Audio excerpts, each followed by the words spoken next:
Guys, no, tapos natin ng blig. Ito yung ating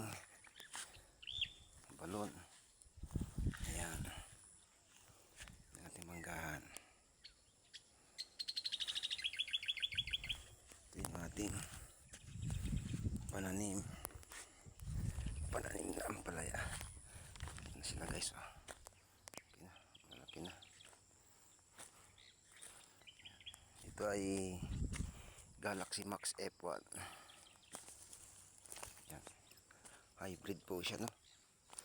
Hybrid na Galaxy Max F1. Yan.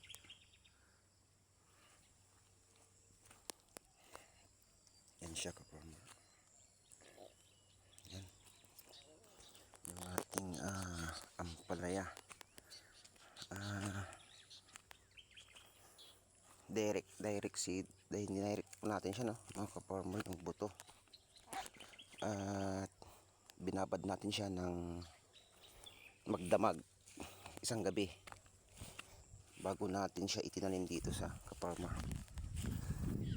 At mga 5 days tumubo na rin siya, no, kaparma. At ang ating ampalaya nasa 15 days na yata, no, kaparma. 15 days na siya simula buto hanggang sa nakatubo, ng kaparma. Yan.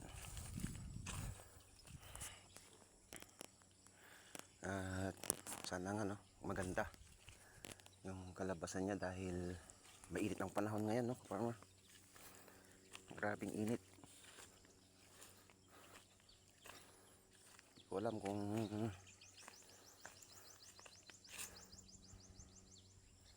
pangalan nito,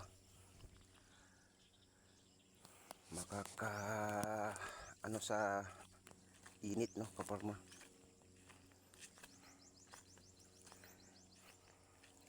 Yan, nag-abuno tayo kahapon. Yan. At mayang hapon, no, kaparma, didiligan na natin, babagnawan. Yan. At yun, nandun yung drum natin, no, kaparma, sa gitna.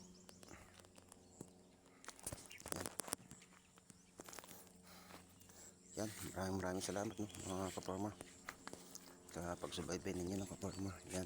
At pasensya na, no, kaparma, ngayon lang ako nakapag video na naman sa ating pananim. Yan. Tapos niya i-spray na, no, kaparma, oh. Mayroon na namang mga insekto.